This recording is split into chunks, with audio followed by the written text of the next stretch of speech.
Bismillahirrahmanirrahim. In the name of Allah, the most beneficent and the most merciful. Assalamu alaikum. My name is Habiba Maryam and I am currently doing BS Mathematics from the University of Punjab. This presentation is being submitted to Dr. Zishan Yusuf and the topic of my presentation is Network Communication Standard. I am going to represent the network communication standards which are WAP WAP, WiMAX, RFID, IRDA, UWB, TCP over IP, token ring and Ethernet. The first one is WAP WAP. WAP stands for Wireless Application Protocol. Wireless means that it requires no wire. Application means a computer program designed to perform a function, and protocol means a set of rules. So, WAP is a protocol that determines how we can connect our cellular devices to the internet. As you can see the diagram. The diagram presents that mobile and PDA is connected to tower and this is wireless network and called WAP zone. On the other side there is internet and application server which is wired network. This wireless and wired network are connected with the WAP gateway. So WAP, Wireless Application Protocol, is a set of rules or protocols that specifies how cellular or wireless devices such as cellular telephones can be used for internet access including email, the World Wide Web and instant messaging. WAP acts as a gateway between mobile devices and internet. It means that WAP provides us a pathway between the wired network and the wireless network. It is device independent. Device independent means WAP supports all wireless devices such as telephones, laptops, mobiles. It is network independent. Network independent means that we can use any network type. WAP architecture. WAP consists of 5 layers: application layer, session layer, transaction layer, security layer, transport layer. And the network bearers are GSM, CDMA, PHS, IS-136, CDPD, PDCP, FLEX, etc. All of these layers use protocols, like application layer uses WAE, session layer uses WSP, transaction layer uses WTP, security layer uses WTLS, transport layer uses WDP. Data is transferred from one device to another by passing through these layers and by using any of these network bearers. Other services and applications can be added. WAP is designed in a layered fashion so that it can be extensible, flexible and scalable. As a result, the WAP protocol stack is divided into 5 layers as follows. The first layer is application layer. This layer contains the Wireless Application Environment Protocol. It is based on combination of WWW, which stands for World Wide Web, and mobile telephony technologies. It defines user's interface on phone. It means that it is interacting with the user. So the application layer is the topmost layer which is interacting with the user. The next layer is session layer. This layer contains wireless session protocol. It opens up session between client and server. So it exchanges data between the client and server. So the session layer encodes data between the client and server. Next layer is transaction layer. This layer contains wireless transaction protocol. It deals with transmission and retransmission of data and separation of data. It runs on top of UDP, User Datagram Protocol, and is a part of TCP over IP. Next layer is security layer. As obvious from its name, it provides security. This layer contains wireless transaction layer security protocol. It is optimized for use over narrow band communication channels. It offers data integrity, privacy and authentication. The next layer and the last layer is transport layer. This layer contains wireless datagram protocol. It presents consistent data format to higher layers of WAP protocol stack. WAP model. Now we will see how WAP works as explained in the diagram. For example, the user opens the mini browser in a mobile device. He selects a website that he wants to view. The mobile device sends the URL encoded request via network to a web gateway using WAP protocol. The web gateway translates this web request into a conventional HTTP URL request and sends it over the internet. The request reaches to a specified web server and it processes the request just as it would have processed any other request and sends the response back to the mobile device through web gateway in WML file, which can be seen in the micro browser. Now we will see advantages, disadvantages and objectives of web. Advantages. Its first advantage is more user access, meaning that users can browse the internet anytime, anywhere by using small mobile devices. It gives users more flexibility to stay online even when moving from one area in the office to another. The second advantage is broader range of transmission. It means that its transmission is over large distances. Now, disadvantages. The first disadvantage is high cost. It is very expensive. The second disadvantage is inability to be used alone, meaning that it cannot be used alone. The third disadvantage is WML, meaning that it uses only the wireless markup language. Objectives. The first objective of web was internet for cellular devices. Its purpose was to give internet to the wireless devices like mobile laptops, etc. Second objective, create global wireless protocol specification. Its purpose was to give internet to wireless devices all over the world.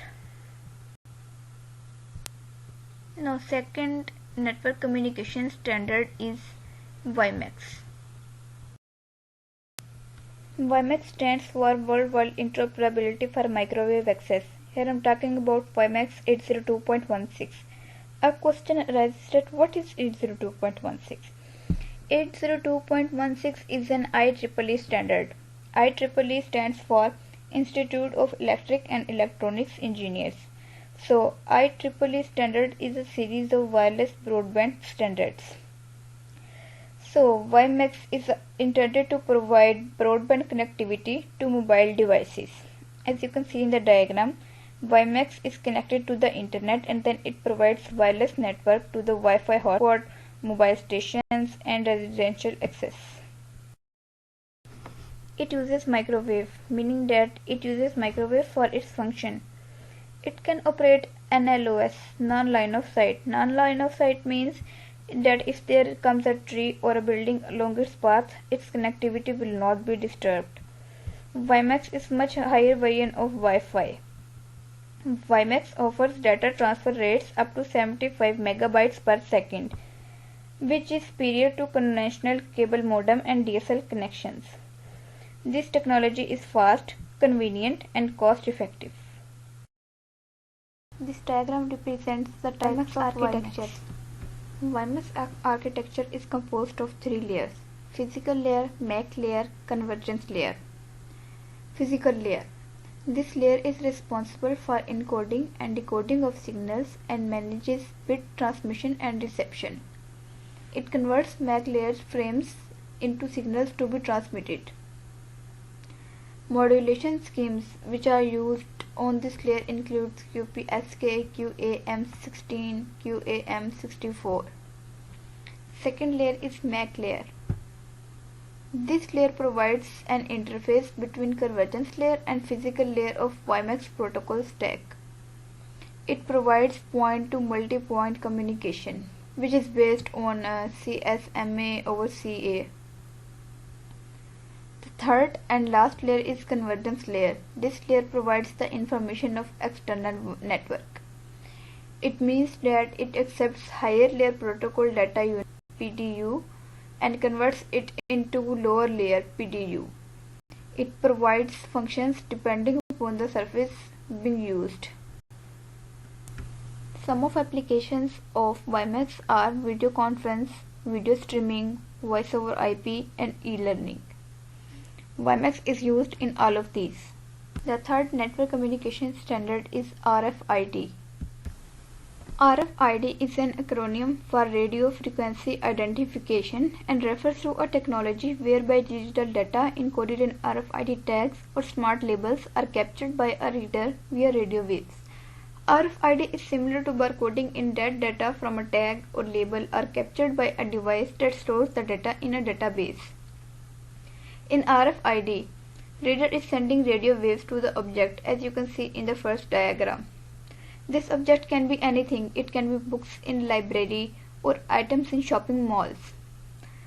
The RFID tag is used to get attached to the object which we want to track.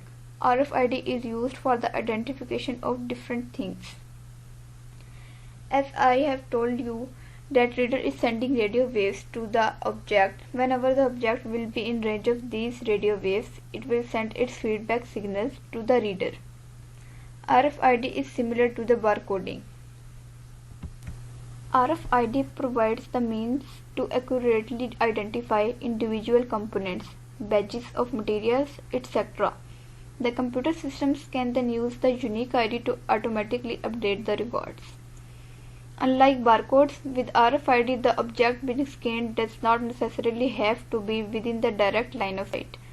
Items moving on conveyor belts can be detected simply by positioning the reader correctly. One RFID reader can collect data from a large number of tags simultaneously. RFID can automatically recognize or scan ID. RFID provides greater accuracy in sustaining data. RFID system. RFID system consists of two components, RFID tag and RFID reader. Before starting RFID tag, we should know about the word tag. Tag is a term for a piece of information. RFID tags are a type of tracking system that uses smart barcodes in order to identify items. There are two types of RFID tags, passive tags and active tags. Passive tags are powered by energy from the RFID readers interrogating radio waves. Passive tags don't have their battery, so they take their energy from the waves coming from reader. Active tags. Active tags are powered by a battery and thus can be read at a greater range from the RFID reader, up to hundreds of meters. Here is a picture of them. Construction. RFID tag consists of four components: transponder, rectifier circuit, controller, memory. Transponder takes the signals from the RFID reader and sends the feedback signals to the RFID reader. As passive tags don't have their battery, so they take their energy from the waves from the reader. Rectifier circuit take the energy from these waves and act as a supply to the controller and memory element in the RFID tag. RFID reader. A radio frequency identification reader is a device used to gather information from an RFID tag, which is used to track individual objects. Moreover, radio waves are used to transfer data from the tag to a reader. RFID reader comes in many shapes and sizes. It can be of size of a handheld object and can be as large as the doors in shopping malls. Construction. It is mainly composed of three components: RF signal generator, microcontroller, and receiver. RF signal generator generates the waves which are coming from the reader. Receiver receives the frequency signals which is coming to the reader, and microcontroller processes the data which is sent by RFID tag. Frequency range used by RFID technology. According to frequency, RFID is divided into three types. Low frequency RFID. Its range is in between 30 kHz to 500 kHz, but the exact frequency used by it is 125 kHz. Its detection range is 10 to 15 cm. Second type is high frequency RFID. Its range is in between 3 MHz to 30 MHz. The exact frequency used by the module is 13.56 MHz. Its detection range is up to 1.5 meters. Ultra high frequency RFID. Its range is 300 MHz to 960 MHz, but the exact frequency used is 433 MHz. The detection range is up to 20 meters. Applications of RFID. It is used in inventory management, asset tracking, and personal tracking. Its advantages are that it has high speed and it is accurate. The disadvantages of RFID technology are that it is of high cost and it has signal problem. Next network communication standard is IRDA.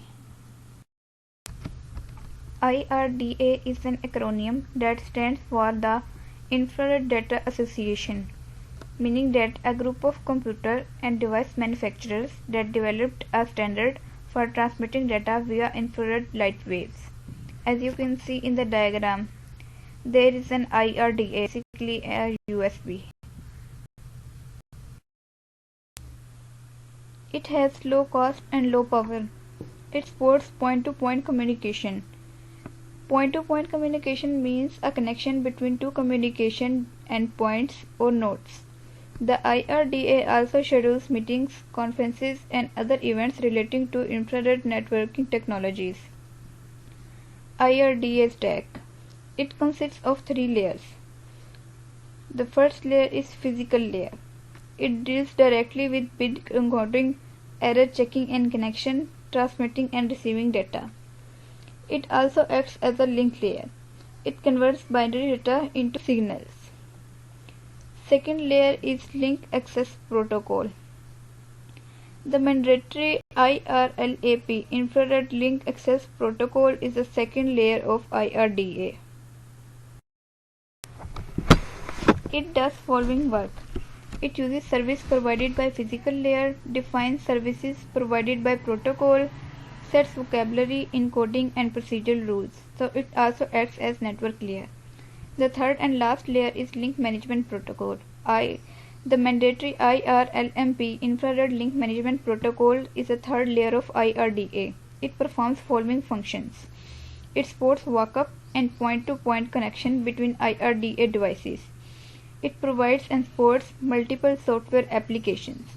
It allows entities to operate independently. IRDA standard supports broader range of computing, communications, and consumer devices. IRDA applications. It is used in laptop computers, PDAs, digital camera, and mobile phones. Advantage. The advantage of IRDA is prevalence. Disadvantages. Disadvantages of IRDA are that it has short range and high risk of defect. Next network communication standard is UWB. UWB stands for Ultra Wideband. Ultra Wideband is a short-range wireless communication protocol that operates through radio waves. It operates at very high frequencies. UWB technology has the capacity to handle very high bandwidth to transport multiple audio and video streams. It has no interference with other communication systems. It is resistant to noise and multipath signal propagation. It uses low power transceivers.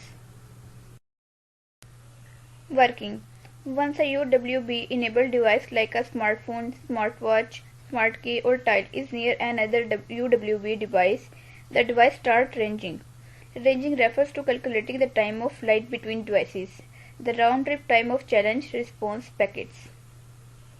Using larger channel bandwidth with shorter pulses, UWB achieves greater accuracy. The UWB positioning process instantaneously tracks the device movements in real time. In doing so, the UWB enabled devices can understand both motion and relative position. Applications. UWB is used in medical imaging, military communication, and consumer electronics. Advantages. It has high security and it is of low cost. Disadvantages. It is sensitive to environmental conditions like rain. UWB devices are power limited. Next network communication standard is TCP over IP. TCP over IP is a set of standardized rules that allow computers to communicate on a network such as the Internet. TCP and IP are two separate computer network protocols. They are different from one another, but they are also meaningless without one another. IP is the part that obtains the address to which data is sent, and TCP is responsible for data delivery once that IP address has been found. Working. It comprises of 3 steps. Step 1. The TCP protocol breaks data into packets. Step 2. The packets travel from router to router over the internet according to the IP protocol. Step 3. The TCP protocol resembles the packets into original data. TCP over IP puts a lot of emphasis on accuracy, and it has several steps to ensure that data is correctly transmitted between the two computers. Here is the one way that it does that. If the system were to send the whole message in one piece, and if it were to encounter a problem, the whole message would have to be resent. Instead, TCP over IP breaks each message into packets, and those packets are then reassembled on other end. Data goes through 4 individual layers before it is received on the other end. The purpose of layers is to keep things standardized. As I have already told that there are 4 layers of TCP over IP model. TCP over IP is a data link protocol that is used on the internet. Its model is split into 4 distinct layers. Used together, they can also be referred to as a suite of protocols. Layers are starting from downward. First layer is network interface. It is responsible for the transmission between two devices on the same network. Internet. To move packets from source to destination and to provide internetworking. Third layer is transport. To provide reliable process to process message delivery and error delivery. And the last layer is application, to allow access to network resources. Some of popular TCP over IP applications are DHCP, which stands for Dynamic Host Configuration Protocol, DNS, which stands for Domain Name System, HTTP, Hypertext Transfer Protocol, NBNS, Net BIOS Name Service, SMTP, Simple Mail Transfer Protocol, SNMP, Simple Network Management Protocol, SNTP, Simple Network Time Protocol, Telnet Protocol, TFTP, Trivial File Transfer Protocol. Advantages: it is interoperable. It is open protocol suite. Its disadvantages are that it is not generic in nature and it does not clearly separate the concepts of service. Next network communication standard is token ring. Token ring. Token ring is a computer networking technology used to build local area networks. Its features are that it uses special signals called token. Its data transmission rate is 4 megabytes per second to 1 gigabytes per second. It can connect up to 72 devices. Working. A token ring network arranges nodes in a logical ring as shown below. The nodes forwards frames in one direction around the ring, removing a frame which it has circled the ring one. The ring initializes by creating a token, which is a special type of frame that gives a station permission to transmit. The token circles the ring like any frame until it encounters a station that wishes to transmit data. This station then captures the token ring by replacing the token frame with a data carrying frame which encircles the network. Once that data frame returns to the transmitting station, the station removes the data frame, creates a new token, and forwards that token on the next node in the ring. Token ring. Token ring networks come in two types, both of which can operate at 4 or 16 megabytes per second. Type 1 generally uses shielded twisted pair cabling with a special data connector developed by IBM for token ring installations. However, 16 megabyte per second MAUs generally have ports for RJ45 or DB9 connectors. Type 2. This type uses standard unshielded twisted pair cabling with RJ45 connectors. Advantages: it has no collisions. It has internal error detection and correction. Stations can be added and removed easily. Disadvantages: it is an old technology. It is slow and it has expensive hardware. Next and last network communication standard is Ethernet. Ethernet. Ethernet is a way of connecting computers together in a local area network or LAN. It has been the most widely used method of linking computers together in LANs since the 1990s. The basic idea of its design is that multiple computers have access to it and can send data at any time. Ethernet can connect up to 1024 personal computers and workstations. Through Ethernet network, data can be sent and received at very high speed. Ethernet network is less expensive. With the help of Ethernet networking, your data is secured as it protects your data. Ethernet network quickly transmits the data. Systems that use Ethernet communication divide their data into packets, which are also known as frames. Moreover, these frames further contain source and destination address, a mechanism which was used to detect errors in the data and retransmission requests. Wireless Ethernet. In this, wireless NICs are used for connecting the computer instead of a cable, and these wireless NICs make use of radio waves for communicating between the systems, and further, these NICs are connected with a wireless switch or hub. Moreover, this technology requires maintenance, but it is more easy to use. Advantages. It is less expensive than wired Ethernet network. It easily adds new devices to the network. Disadvantages. The speed of wireless Ethernet is slower than the wired Ethernet. Wireless networks are less secure as compared to the wired Ethernet network. There is a picture of wireless Ethernet network. Wired Ethernet. Wired Ethernet network devices are connected with the help of fiber optic cable, which connects the devices with distance of 10 km.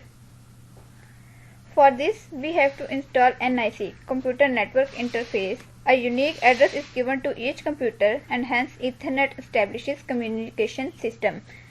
You can see it in the picture too. Advantages. It is very reliable and it has very high speed. Disadvantages. Its mobility is limited and its maintenance is difficult.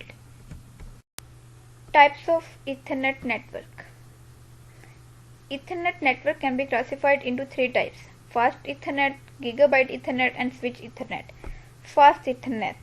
This type of Ethernet can transfer data at a rate of 100 megabytes per second.